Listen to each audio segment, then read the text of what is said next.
Want an easy way to find YouTube topics that are proven to be red hot? The trick I'm about to show you is hiding in plain sight and almost no one talks about it. By the end of this video, you'll have an easy, repeatable strategy to find video ideas that are already working. And to show you this strategy, I could talk about it a lot first, but I think it'd be easier to go over to my computer and show you. Okay, so the best way for me to show you this is to actually just show you what I got going on one of my channels.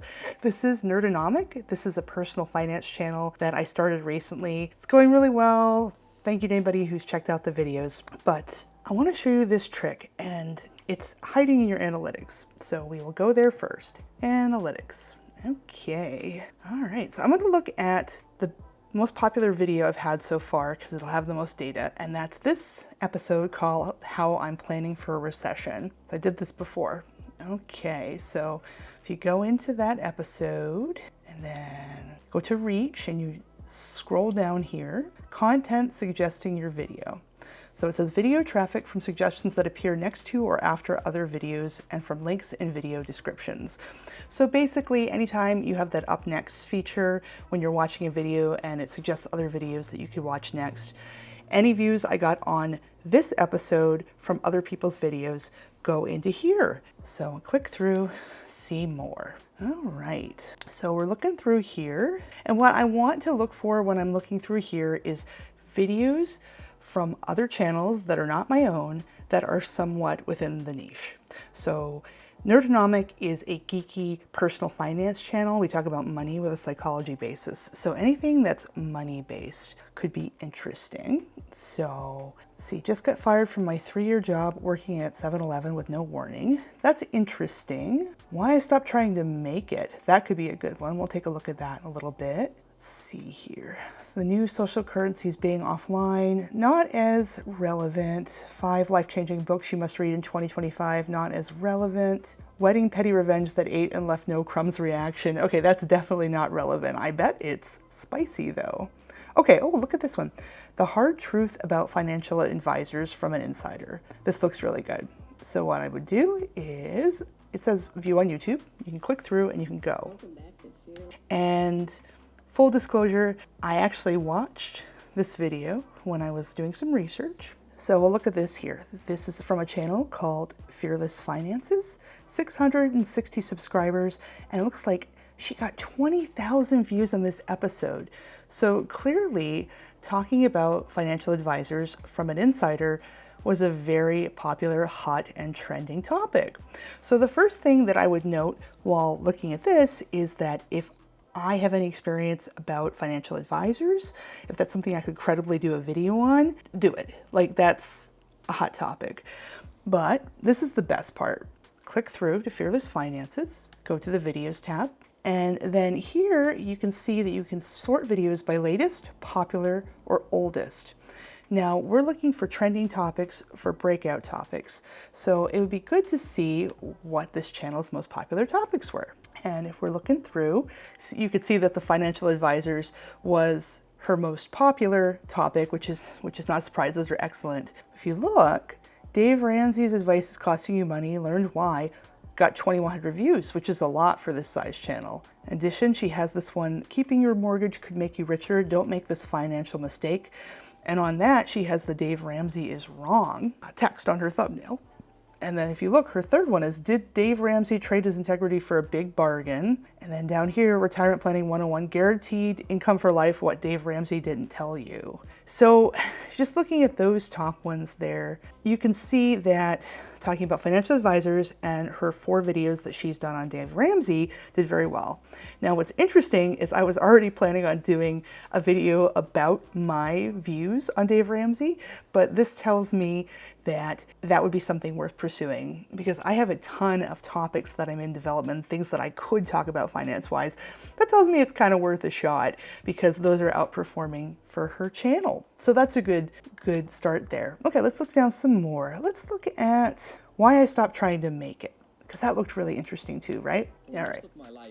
Okay, so this is by Sev Sunny Kind Journey. Looks like he's in Finland and he does a bunch of different things.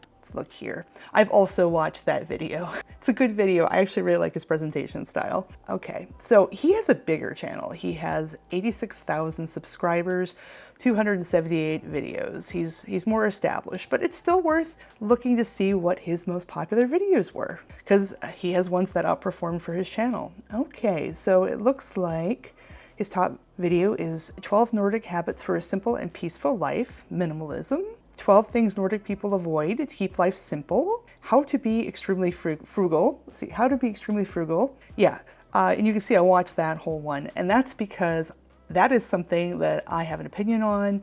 I have watched other YouTube videos on this topic. I had been planning on possibly talking about anyway, and I wanted to hear his take. So you see, I watched that.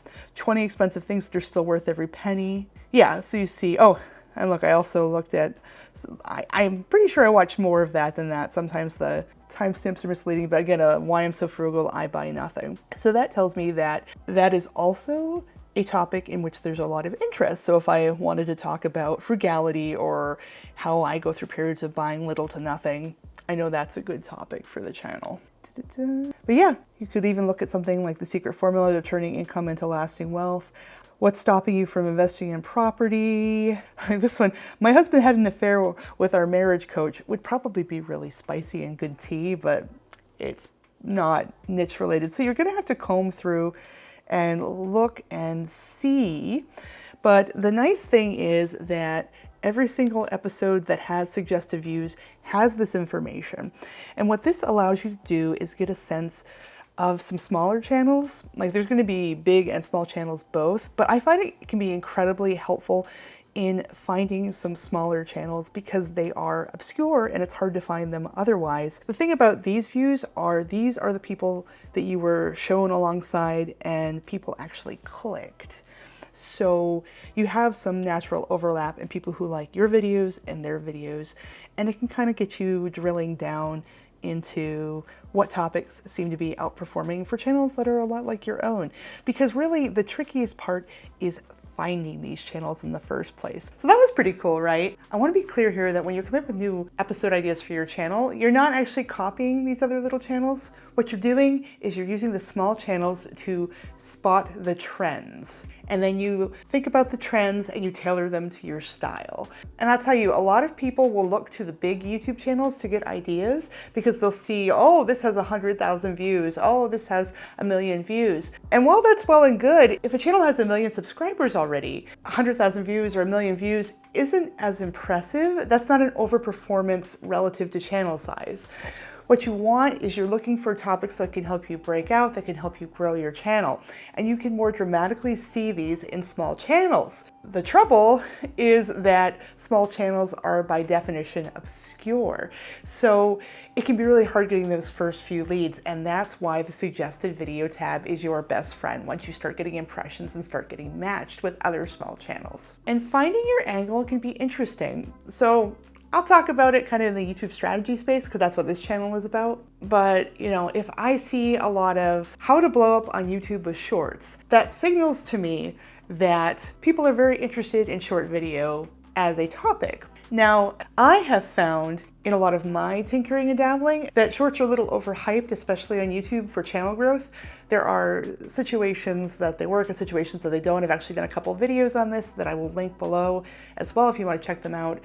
But I saw this and I realized that there was a lot of interest in YouTube shorts, but I couldn't credibly make a video that was like, this is how YouTube shorts will blow up your channel. Because I don't feel that way. I don't think that's exactly right. So instead, you know, I focused on videos more about why YouTube shorts don't always grow your channel. And I worked on that. I have one now. Why I'm glad I stopped making YouTube shorts. And I was able to get into the nuance on that.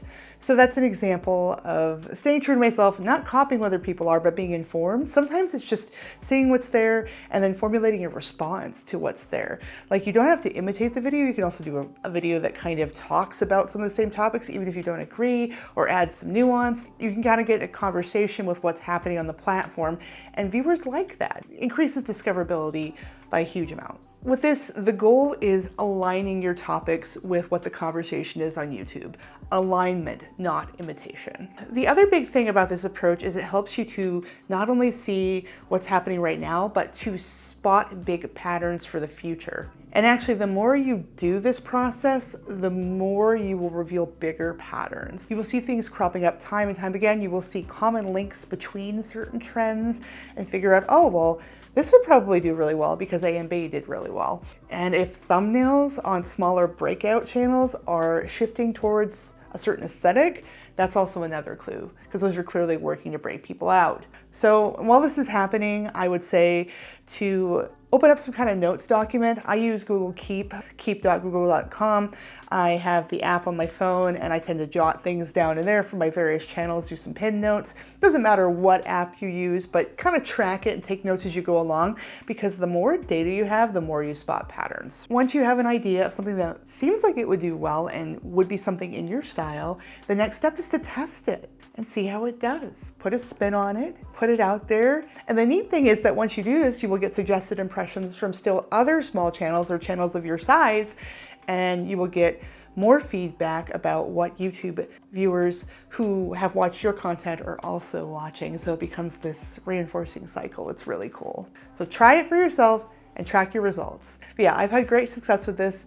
This whole process has really upped my game as far as uncovering viral topics. Now, a snappy title is also important as well. I did another episode on clickable titles that you should watch after this one that I will link below to help you kind of package your ideas, but that's the long and the short of it. Suggested videos on your analytics are your friend. Anyway, it's been great talking to you as always. Thanks for watching, and I'll see you in the next video.